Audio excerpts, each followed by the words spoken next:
CIET NCERT द्वारा प्रस्तुत है। NCERT की कक्षा 7 के लिए सामाजिक विज्ञान की पाठ्यपुस्तक समाज का अध्ययन, भारत और उसके आगे।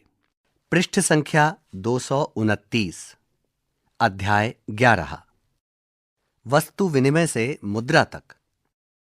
मुद्रा का महत्व इसलिए है क्योंकि यह वर्तमान और भविष्य को जोड़ने वाली कड़ी है।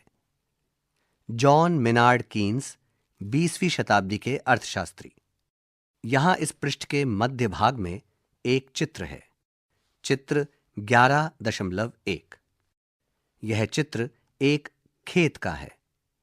इस खेत के पार एक घर है तथा इस चित्र के सामने की ओर दो किसान हैं। उनके पास ही अनाज के दो बोरे रखे हैं। कुछ अनाज भूमि पर भी है। एक किसान इसमें से कुछ अनाज एक टोकरी के माध्यम से दूसरे किसान को दे रहा है। महत्वपूर्ण प्रश्न। 1. मुद्रा प्रचलन से पहले विनिमय कैसे होता था? 2. मुद्रा प्रचलन में क्यों आई? 3. समय के साथ मुद्रा विभिन्न रूपों में कैसे परिवर्तित हुई? यहां इसी के साथ इस पृष्ठ पर एक QR कोड दिया गया है, जिसे स्कैन करके आप इस अध्याय से संबंधित अतिरिक्त जानकारी प्राप्त कर सकते हैं। पिछली कक्षा में आपने अतीत के चित्रपट विषय में सुना था कि लोग किस प्रकार की फसलें उगाते थे, जैसे अनाज या वे कार्नेलियन के मन के जैसे वस्तुएं कैसे बनाते थे। आपके विचार में इन वस्तुओं का विनिमय अपनी आवश्यकता की वस्तुओं के लिए कैसे करते होंगे? पृष्ठ संख्या 230। प्राचीन काल में लोग अपनी वस्तुओं और सेवाओं का विनिमय अन्य वस्तुओं एवं सेवाओं के लिए करते थे। इस व्यवस्था को वस्तु विनिमय प्रणाली, बार्टर सिस्टम कहते हैं। यहां वस्तु विनिमय प्रणाली को विशेष रूप से उभारा गया है। इससे संबंधित जानकारी इस प्रकार दी गई है। वस्तु विनिमय प्रणाली, बार्टर सिस्टम, यह मुद्रा का प्रयोग किए बिना वस्तुओं और सेवाओं का आदान प्रदान करने का एक तरीका है। यह कैसे संचालित होती थी? मान लीजिए कि आपको एक पेंसिल की आवश्यकता है और आपके पास एक अतिरिक्त रबर है। इसी बीच पता चलता है कि आपका सहपाठी रबर लाना भूल गया है, किंतु उसके पास अतिरिक्त पेंसिल है। ऐसे में आप अपने अतिरिक्त रबर का विनिमय अपने सहपाठी की अतिरिक्त पेंसिल के साथ कर सकते हैं। क्या इससे आपकी और आपके सहपाठी की आवश्यकता पूरी नहीं हो सकती? इस तरीके से वस्तु विनिमय प्रणाली संचालित होती है। आज हम वस्तुओं को खरीदने और बेचने के लिए सिक्कों और नोटों का प्रयोग करते हैं। लोग इस तरह के लेन देन के लिए अपने मोबाइल फोन और कंप्यूटर का भी प्रयोग करते हैं। यहां इस वाक्य में लेन देन को विशेष रूप से उभारा गया है, जिसके लिए अतिरिक्त जानकारी इस प्रकार दी गई है।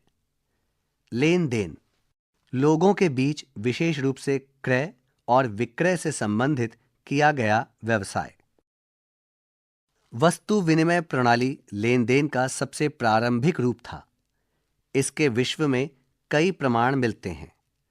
उस समय लोग विनिमय के लिए कौड़ी, कवच, नमक, चायपत्ती, तंबाकू, कपड़ा, पशुधन जैसे कि गाय, बकरी, घोड़े, भेड़, बीज आदि जैसी वस्तुओं का प्रयोग करते थे।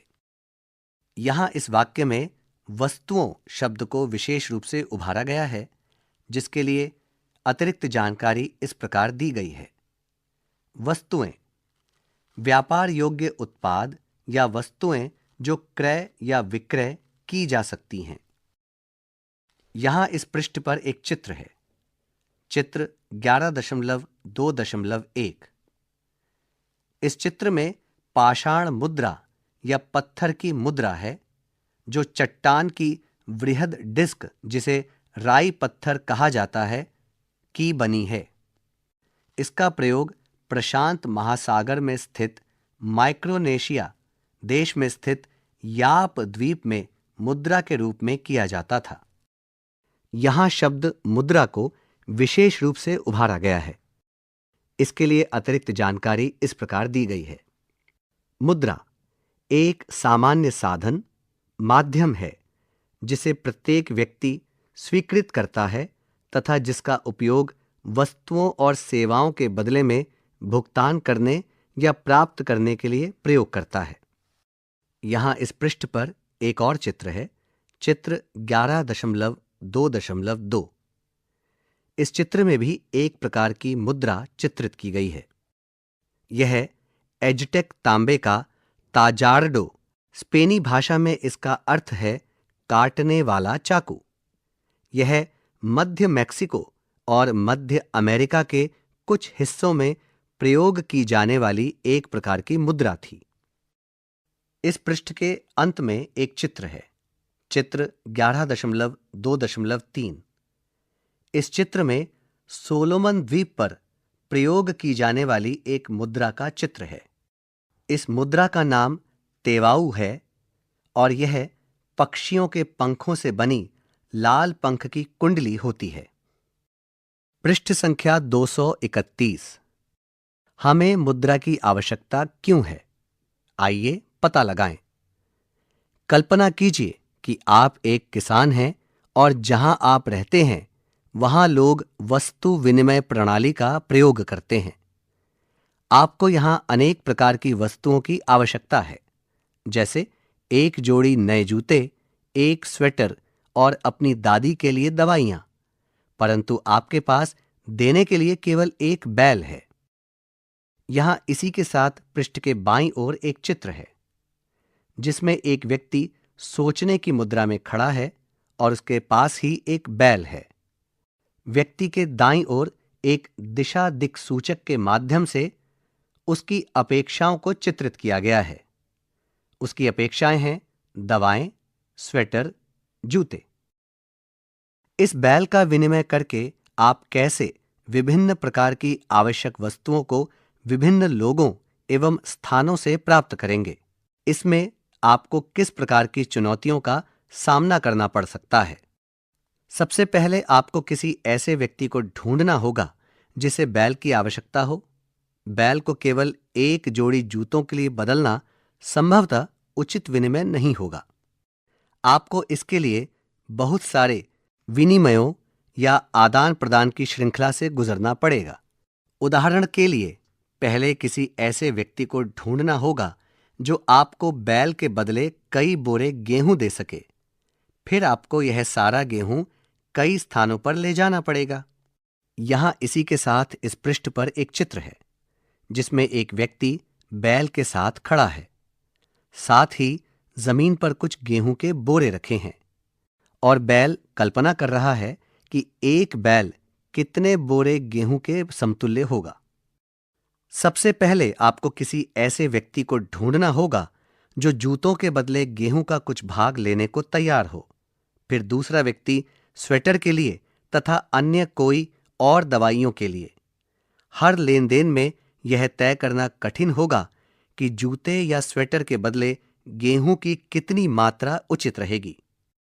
दोनों पक्षों को तैयार करने के लिए लंबी बातचीत करनी पड़ेगी।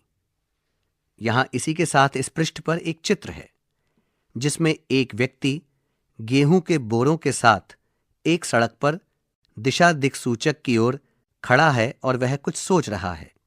साथ ही जमीन पर कुछ गेहूं के बोरे रखे हैं। पृष्ठ संख्या 232। यहां इस पृष्ठ पर कुछ चित्र हैं। पृष्ठ के पहले चित्र में एक दवाइयों की दुकान है जिसमें एक चिकित्सक बैठे हैं। साथ ही वह व्यक्ति अपने बैल के साथ उपस्थित है। दूसरे चित्र में एक जूते बनाने वाली की दुकान है जो प्रसन्नतापूर्वक तैयार जूते गेहूं के बोरे के बदले में दे रहा है। नीचे एक गेहूं का बोरा खुला हुआ रखा है और व्यक्ति के हाथ में एक बंद गेहूं का बोरा है। दुकान में पीछे की ओर कुछ तैयार जूते भी लटके हुए हैं। तीसरे चित्र में वह व्यक्ति सोच में पड़ा है कि वह स्वेटर, दवाई, जूते किस प्रकार एक बैल के बदले ले पाएगा। इस चित्र में स्वेटर का चित्र है, दवाइयों का चित्र है और जूते का चित्र है। साथ ही उसके बैल का चित्र और उस व्यक्ति का सोचते हुए चित्र है। दाईं ओर एक प्रश्नवाचक चिन्ह भी लगा हुआ है। चौथे चित्र में वह व्यक्ति अपने सिर पर गेहूं से भरा बोरा लेकर कहीं जा रहा है। पीछे की ओर एक गेहूं का गोदाम है और जमीन पर कुछ चूहे हैं। आपको बचे हुए गेहूं के बोरे उठाकर किसी ऐसे स्थान पर रखने पड़ेंगे जहां उसका सुरक्षित भंडारण किया जा सके। अगली बार जब आपको कुछ खरीदना होगा तो आपको फिर से गेहूं के बोरे को ले जाना पड़ेगा। आइए विचार करें, यहां दी गई स्थिति में आपको किन किन चुनौतियों का सामना करना पड़ा।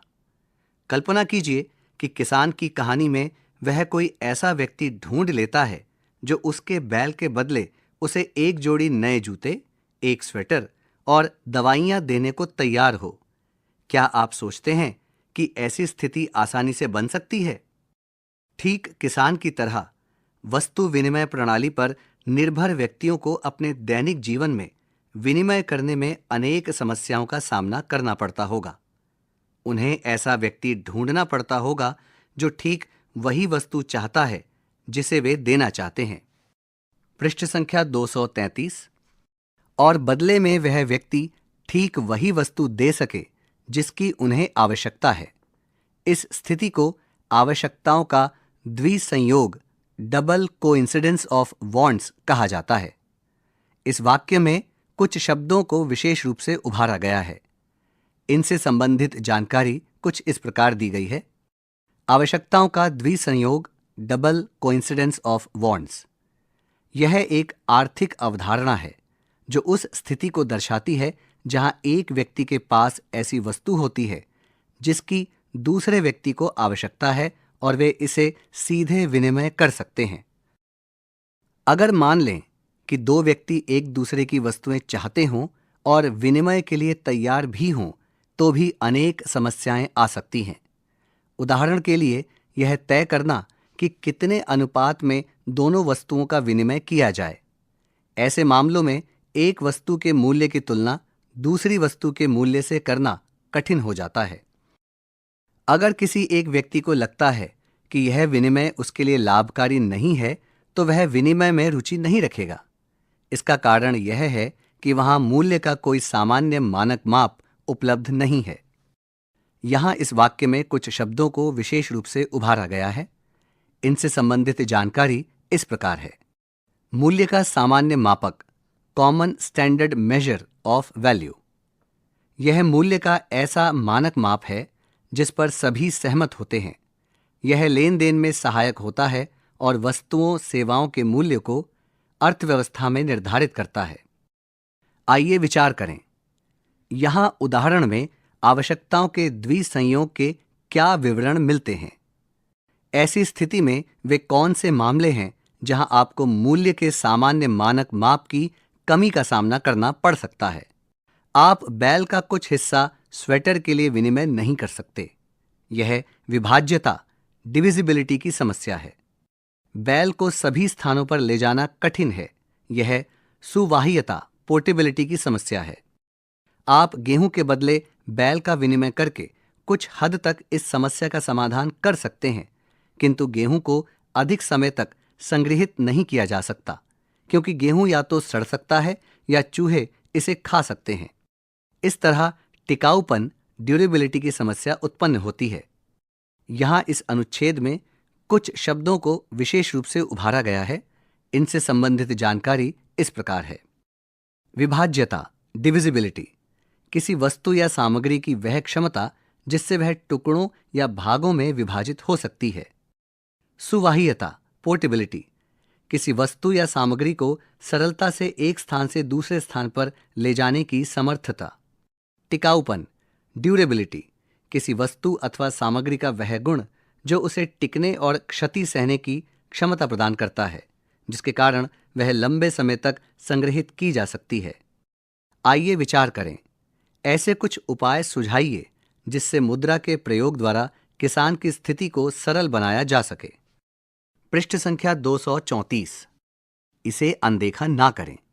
हालांकि मुद्रा ने संपूर्ण विश्व में पारंपरिक वस्तु विनिमय प्रणाली को प्रतिस्थापित कर दिया है, परंतु आज भी कुछ स्थानों पर इस प्रणाली का प्रचलन है। उनमें से एक है जोन बोल मेला। असमी भाषा में जोन का अर्थ चांद और बोल का अर्थ आर्द्र भूमि होता है, जो असम के मोरीगांव जिले में एक 3 दिवसीय वार्षिक सामाजिक सांस्कृतिक मेला है। रोचक बात यह है कि यह मेला अग्नि पूजा से प्रारंभ होता है, जिसमें सार्वभौमिक कल्याण हेतु प्रार्थना की जाती है। इसी के साथ इस पृष्ठ के दाईं ओर एक चित्र है, चित्र 11.3।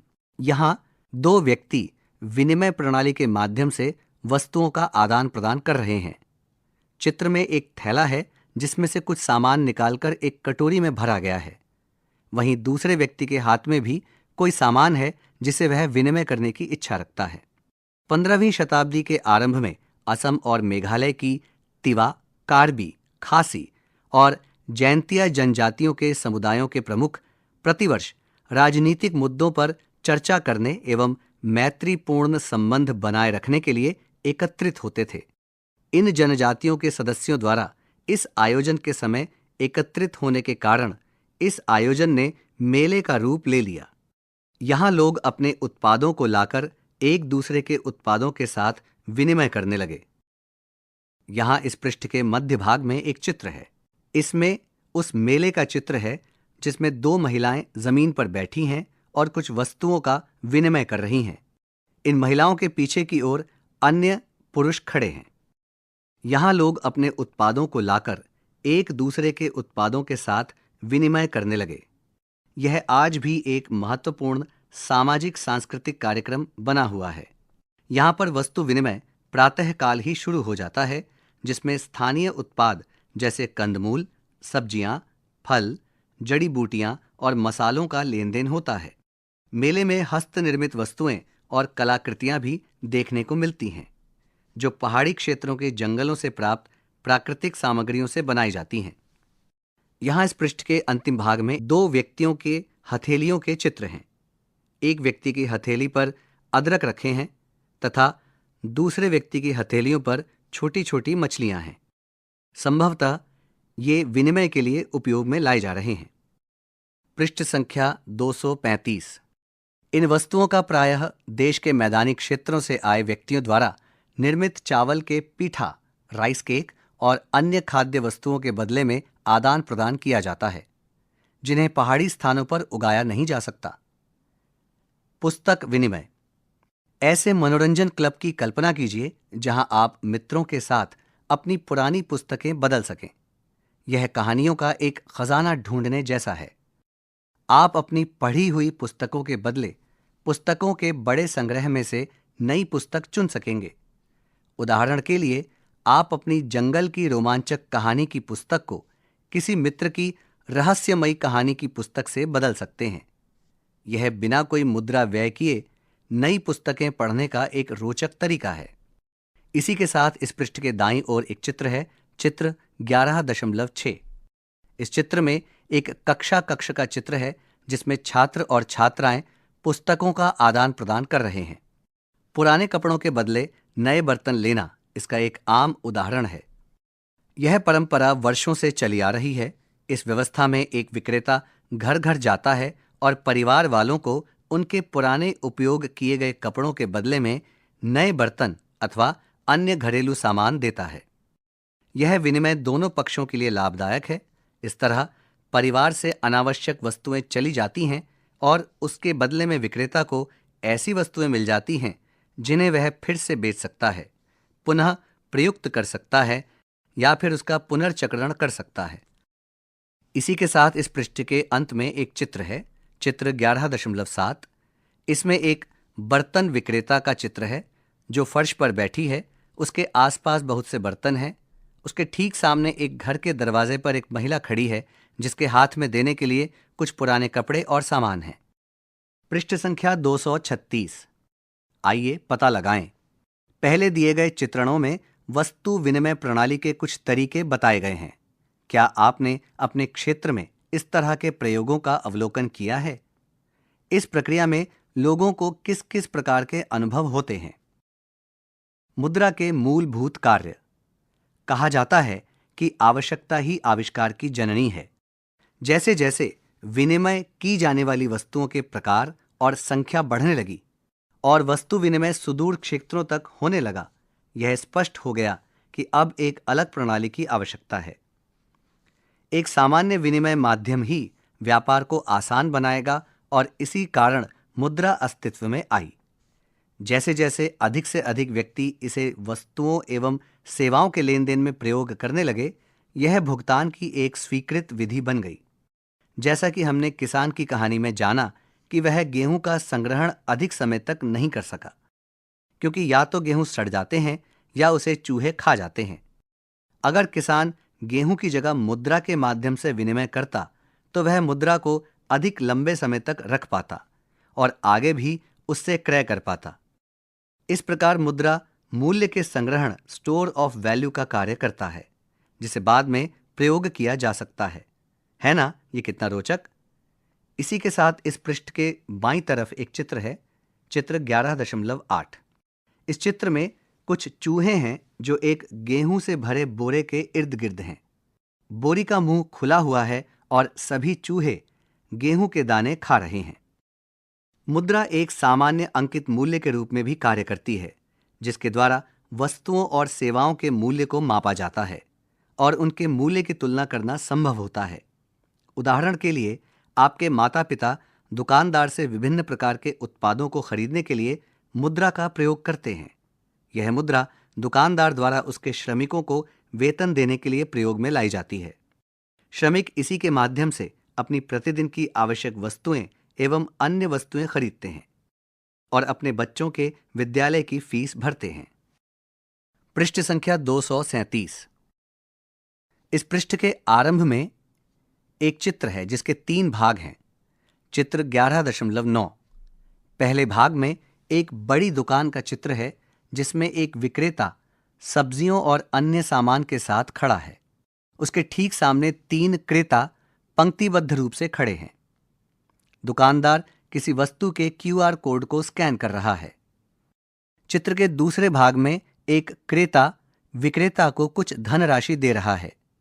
दोनों के पीछे की ओर बहुत सारा सामान रखा है। चित्र के तीसरे भाग में एक पुरुष, एक महिला और एक बालिका है जो किसी पुस्तक की दुकान पर खड़े हैं। आइए विचार करें।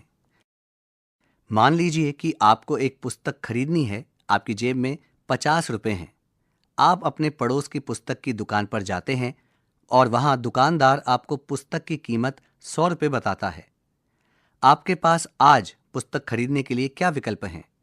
क्या आप दुकानदार को शेष भुगतान बाद में करने की अनुमति देने का अनुरोध करेंगे?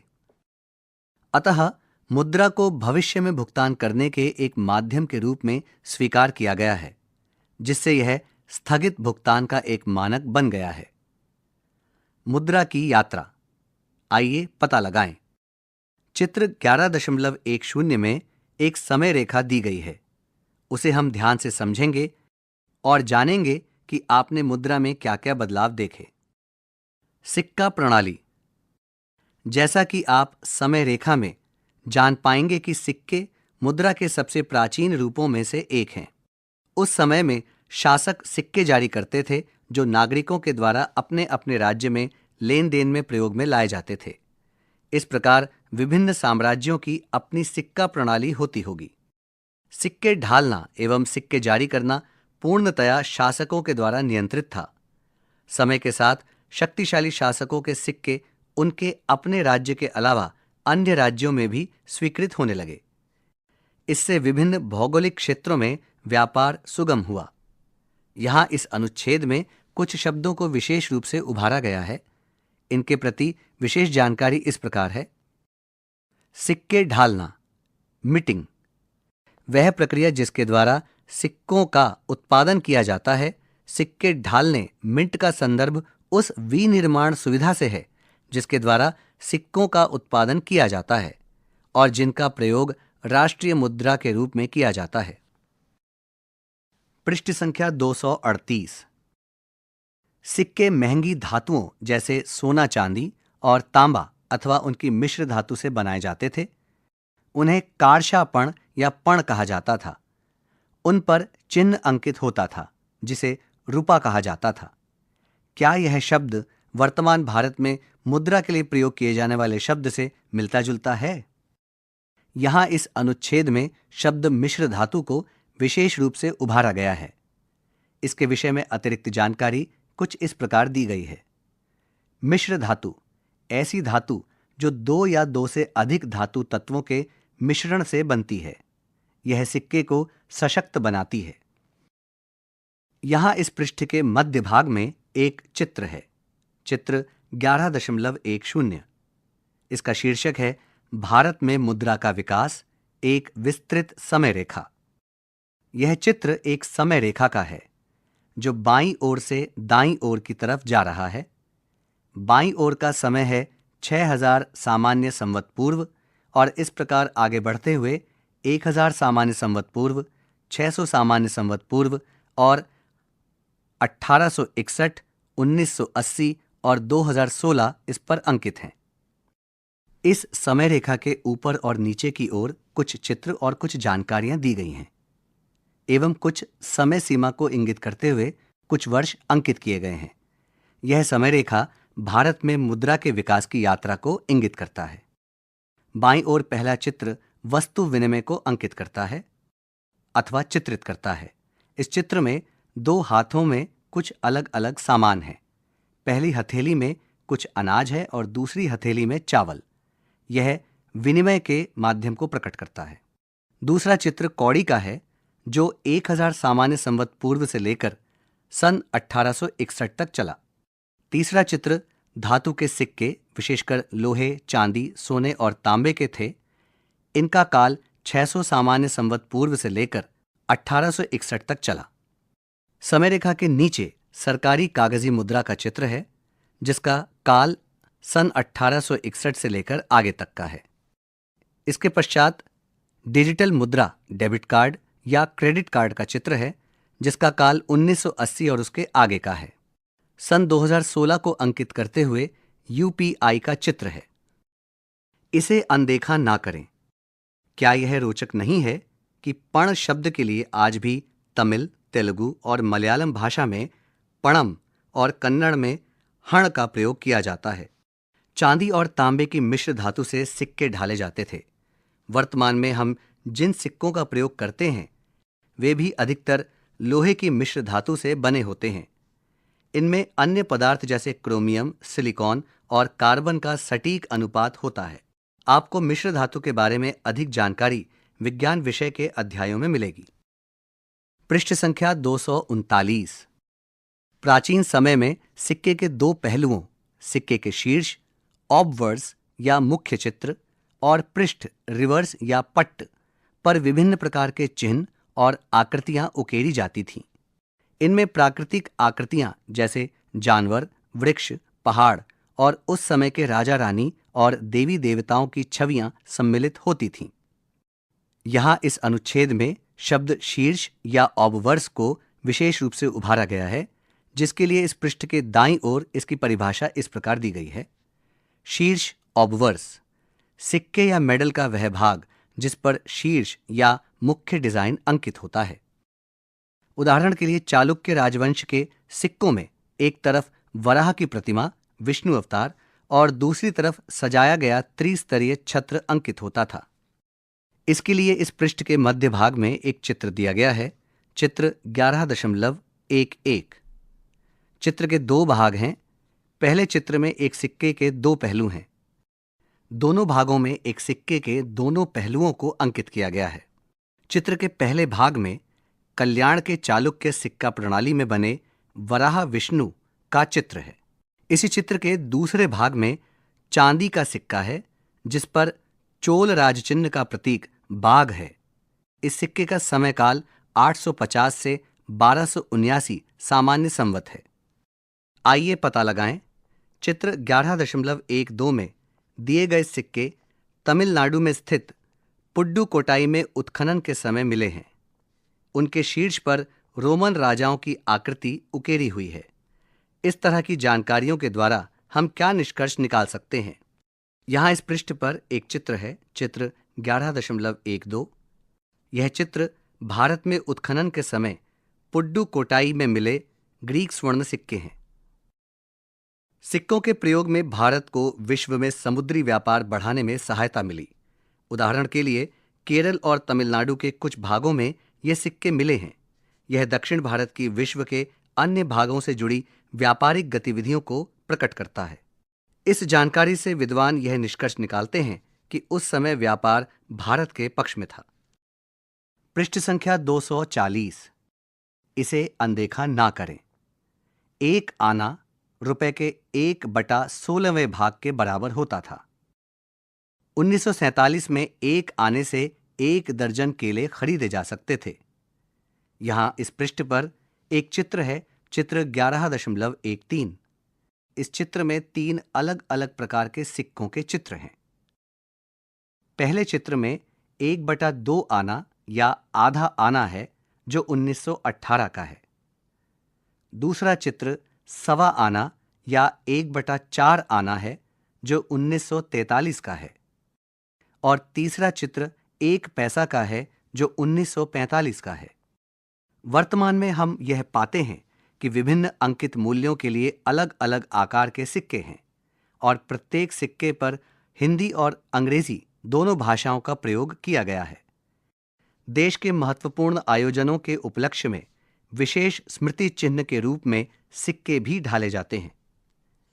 इसे अनदेखा ना करें। भारत सरकार ने वर्ष 2010 में रुपए चिन्ह को स्वीकृति दी। यह भारतीय प्रौद्योगिकी संस्थान बॉम्बे, मुंबई के उदय कुमार द्वारा डिजाइन किया गया था।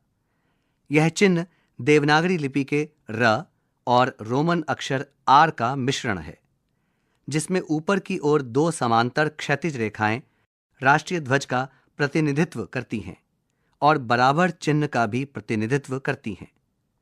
इसी के साथ इस पृष्ठ के अंत में एक चित्र है, चित्र 11.14। इस चित्र के 2 भाग हैं। पहले भाग में अलग अलग मुद्रा वाले 5 सिक्के हैं, जिसका शीर्षक है वर्तमान सिक्का प्रणाली। चित्र के दूसरे भाग में एक अन्य चित्र है, जिसका शीर्षक है 2021 में स्वतंत्रता के 75 वर्ष पूरे होने के उपलक्ष्य में एक प्रतीकात्मक सिक्का। यह सिक्का भारत के स्वतंत्रता के 75 वर्ष पूरे होने पर जारी किया गया था। यह सिक्का 20 रुपए का है। पृष्ठ संख्या 241। आइए पता लगाएं। आप अपने आप को 5-5 विद्यार्थियों के समूहों में संगठित करें। एक सामूहिक परियोजना आरंभ करें जिसमें परिवार के सदस्यों, पड़ोसियों, दुकानदारों आदि से पुराने सिक्के एकत्रित करें। उनकी विभिन्न विशेषताओं को लिखें। वे किस धातु से बने हैं, सिक्कों पर अंकित वर्ष क्या है, सिक्कों के शीर्ष और पृष्ठ भाग पर आप क्या जान पाते हैं, अपने अनुभवों से आप क्या अनुमान लगा सकते हैं, आपको कैसे पता चलेगा कि आपके अनुमान सही हैं। जैसा कि यहाँ चर्चा की गई है, वस्तु विनिमय प्रणाली में गैर धातु मुद्रा का प्रयोग होता था। सिक्का प्रणाली में धातु मुद्रा के प्रयोग ने कालांतर में मुद्रा के अन्य रूपों के विकास का मार्ग प्रशस्त किया। कागजी मुद्रा, आइए पता लगाएं। आपके विचार में क्या हुआ होगा जब सिक्कों का प्रयोग हर प्रकार के लेन देन के लिए शुरू हुआ होगा, चाहे वह सब्जियां हो या जमीन खरीदना हो। ऐसी क्या समस्याएं उत्पन्न हुई होंगी? आप कल्पना कर सकते हैं कि बड़ी मात्रा में सिक्के ले जाना कठिन होता होगा। सिक्कों को संग्रहित करना भी एक समस्या बन गई होगी। कागजी मुद्रा के प्रयोग में आने से अन्य उपयुक्त विकल्पों की खोज समाप्त हो गई। कागजी मुद्रा या करेंसी पहली बार चीन में प्रयोग की गई और भारत में इसे 18वीं शताब्दी के अंत में प्रयोग में लाया गया। इस वाक्य में शब्द करेंसी को विशेष रूप से उभारा गया है, जिसे इस पृष्ठ के दाईं ओर कुछ इस प्रकार परिभाषित किया गया है।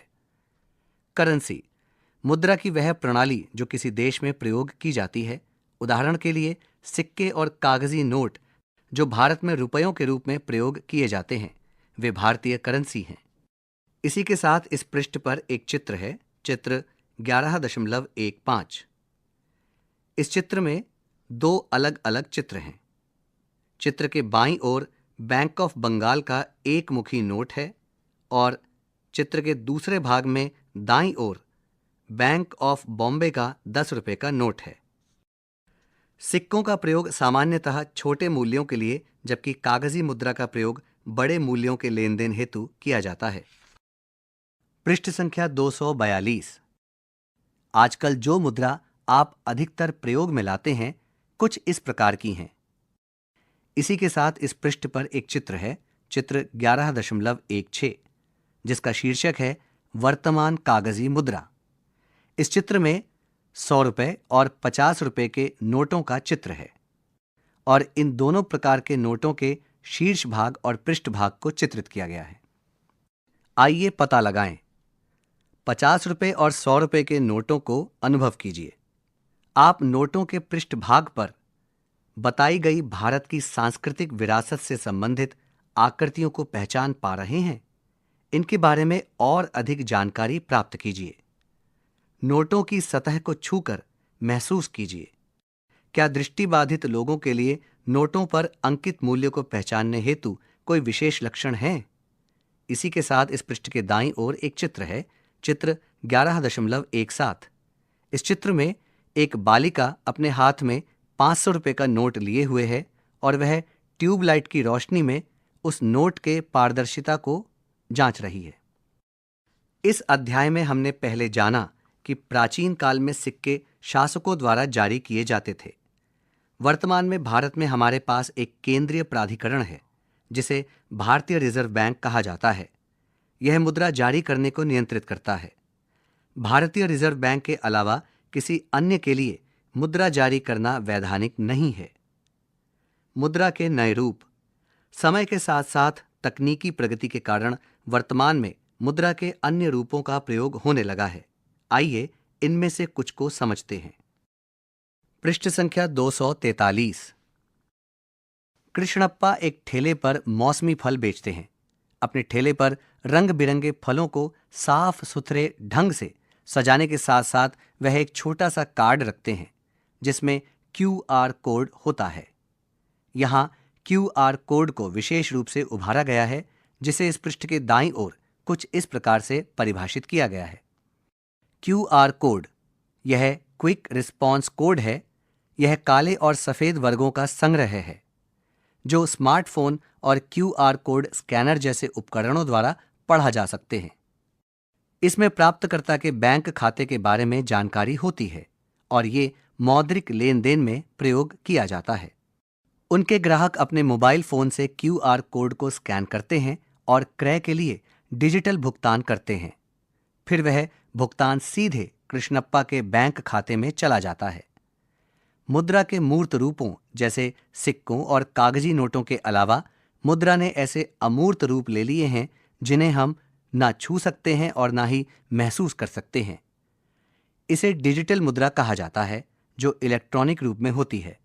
क्या आपने अपने आसपास उन व्यक्तियों को सिक्कों और नोटों का प्रयोग किए बिना भुगतान करते या भुगतान प्राप्त करते हुए देखा है? भुगतान के विभिन्न तरीकों जैसे debit card, credit card, net banking, UPI, unified payments interface का भी लेन देन के लिए प्रयोग किया जाता है। यह प्रणाली मुद्रा को सीधे एक व्यक्ति के बैंक खाते से दूसरे के खाते में स्थानांतरित करती है। आप मौद्रिक लेन देन के इन आधुनिक तरीकों के बारे में आगे और भी जानेंगे। यहाँ इस पृष्ठ के मध्य भाग में एक चित्र है, चित्र 11.18। यह दुकान कृष्णप्पा के मौसमी फलों की है। कृष्णप्पा दुकान के मध्य बैठे हुए हैं और एक महिला कुछ फल खरीद रही है। महिला फलों के प्रति भुगतान करने के लिए QR कोड को स्कैन कर रही है। पास ही एक QR कोड कार्ड रखा है। पृष्ठ संख्या 244। आगे बढ़ने से पहले। मुद्रा के अस्तित्व में आने से पहले वस्तु विनिमय प्रणाली प्रचलित थी। विनिमय को सुविधाजनक बनाने के लिए विभिन्न प्रकार की वस्तुओं का प्रयोग किया जाता था। वस्तु विनिमय प्रणाली की सीमाओं ने विनिमय के माध्यम के रूप में मुद्रा के विकास को प्रेरित किया। समय के साथ साथ मुद्रा के अन्य रूप विकसित हुए, जैसे कवच, सिक्के और कागजी मुद्रा। यह विकास निरंतर चल रहा है क्योंकि हम भुगतान करने और प्राप्त करने के नए और आसान तरीके सृजित कर रहे हैं, जिसमें चित्र में व्यक्त QR कोड भी सम्मिलित है। प्रश्न और क्रियाकलाप। 1. वस्तु विनिमय प्रणाली कैसे कार्य करती थी और इस प्रणाली में किस प्रकार की वस्तुओं का प्रयोग विनिमय हेतु किया जाता था? 2. वस्तु विनिमय प्रणाली की क्या सीमाएं थीं? 3. प्राचीन भारतीय सिक्कों की मुख्य विशेषताएं क्या थीं? 4. समय के साथ मुद्रा विनिमय के माध्यम के रूप में कैसे परिवर्तित हुई? 5. प्राचीन काल में कौन से कदम उठाए गए होंगे जिससे भारतीय सिक्के विभिन्न देशों में विनिमय का माध्यम बन सकें? 6. अर्थशास्त्र की यहां दी गई कुछ पंक्तियां ध्यान से सुने। 60 पणों का एक वर्ष का वेतन प्रतिदिन एक अधक अनाज से प्रतिस्थापित हो सकता था, जो 4 बार के भोजन के लिए पर्याप्त था। एक अधक लगभग 3 किलोग्राम के बराबर होता है। यह एक पण के मूल्य के विषय में क्या बताता है? पड़ोसी की सहायता ना करने का दंड 100 पण था। इसकी तुलना वार्षिक वेतन से करें। इससे आप मानवीय मूल्यों के बारे में क्या निष्कर्ष निकाल सकते हैं जो इसके माध्यम से प्रोत्साहित किए जा रहे थे? 7. एक नाटक लिखिए और उसका मंचन कीजिए जिसमें यह बताया जाए कि लोग एक दूसरे को कौड़ी, कवच और ऐसी अन्य वस्तुओं को विनिमय के माध्यम के रूप में प्रयोग करने के लिए कैसे तैयार कर सके होंगे। पृष्ठ संख्या 245। 8. भारत में भारतीय रिजर्व बैंक RBI ही कागजी मुद्रा को छापने व वितरण करने का एकमात्र वैधानिक स्रोत है। नोटों की अवैध छपाई और उनके दुरुपयोग को रोकने के लिए भारतीय रिजर्व बैंक ने कई सुरक्षा कदम उठाए हैं। पता लगाइए कि ऐसे कुछ उपाय कौन से हैं और अपनी कक्षा में उनकी चर्चा कीजिए। 9. अपने परिवार के कुछ सदस्यों और स्थानीय दुकानदारों का साक्षात्कार लीजिए और उनसे पूछिए कि वे भुगतान करने या प्राप्त करने में नकद या UPI में किसको वरीयता देंगे और क्यों। पृष्ठ संख्या 246। यहां इस पृष्ठ पर एक खाली पृष्ठ दिया गया है जिसका शीर्षक है मेरी अभिव्यक्ति। इस पृष्ठ पर आप इस अध्याय से संबंधित अपने विचारों को लिख सकते हैं। यहां यह अध्याय समाप्त होता है। धन्यवाद। अभी आप सुन रहे थे NCERT की कक्षा 7 के लिए सामाजिक विज्ञान की पाठ्यपुस्तक समाज का अध्ययन, भारत और उसके आगे। ध्वन्यांकन प्रसून कुमार, वाचन स्वर चांद मोहम्मद, संपादन अरशद अहमद, निर्देशन एवं निर्माण विमलेश चौधरी तथा प्रस्तुति CIET NCERT नई दिल्ली, भारत।